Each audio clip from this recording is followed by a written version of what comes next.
Alright, just wanted to make part 2 to the last bit. I left some things out. Also, Loesch-Spitzer at the beginning show called the person being interviewed Dana Loesch, so I'm not sure how to pronounce her name properly. I'm not sure if it's Loesch, or Lash.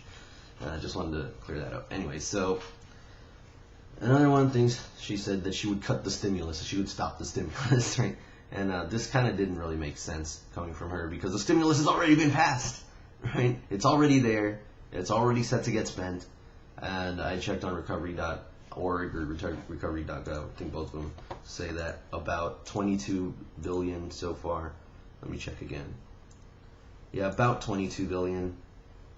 Recovery.org says about $25.75 billion has already been spent, and only $200 billion has been awarded.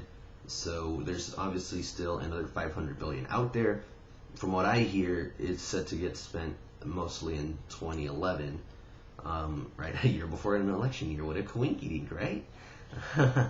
But so I mean, I really don't know how she would go about stopping it if it's already set to get spent.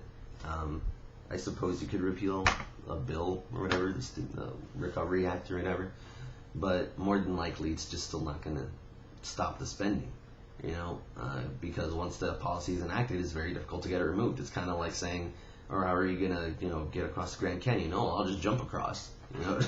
It's not really realistic. And what else did she say? I'm thinking here. Oh yeah, and I remember. She was saying how tax cuts pay for themselves. That he would say, he was asking her how she would close the deficit and whatever, and she said she would, make tax cuts and then also cut government spending. And he said, okay, well that's good, but it just to answer the question, tax cuts would possibly widen the deficit.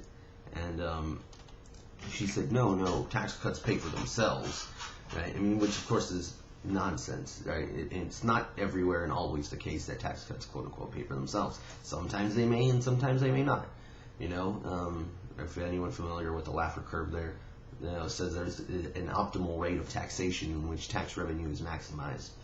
But even if you don't adhere to that, you can just look at the theory part of it. It'll past a certain point, people are going to look for more deductions and hide their money, and so higher taxes will not increase tax revenue, and below a certain point, less people will feel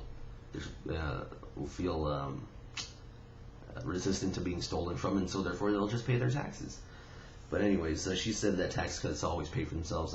Let's just look through the logic of this, right? If you lower all taxes down to 0% or whatever, then obviously you can't generate any tax revenue because no one's being taxed, right? And so obviously tax cuts do not always pay for themselves. And I'm not saying that's bad. I'm just saying that's how it works, And what else? She said one other thing. Oh yeah. He asked her again where she would cut from, and she said all places that are not in the enumerated powers in the Constitution. Loesch-Spitzer said that's gibberish. Again, I think rightly so. She said no, it's not.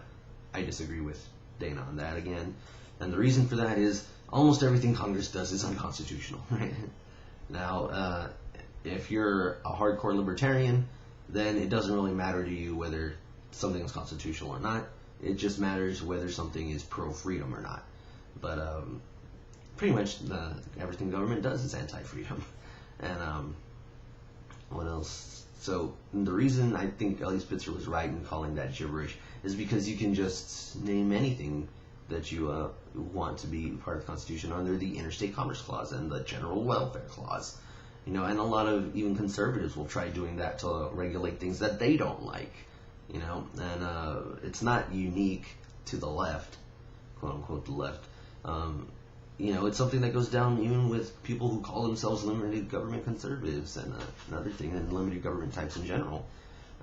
When it comes to regulating the kind of things that they want to have regulated or controlled, right? I don't like the word regulated. Really, it's controlled, because regulate means to make regular.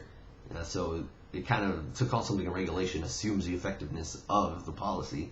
In most cases, it's not effective. It's just a control. It doesn't really make anything regular at all. It just controls things, which oftentimes can actually make things worse. But they often use the same kind of reasoning. They'll use the Interstate Commerce Clause or the General Welfare Clause. So, I mean, it's kind of hard to take these people seriously, especially, like I said in the last video, with social conservatism on the rise in the Tea Party. Resistance to gay marriage, resistance to a more relaxed border policy, right? That we need to secure the borders. To secure it from what? I have no clue. I guess we need to secure it from all those brown people.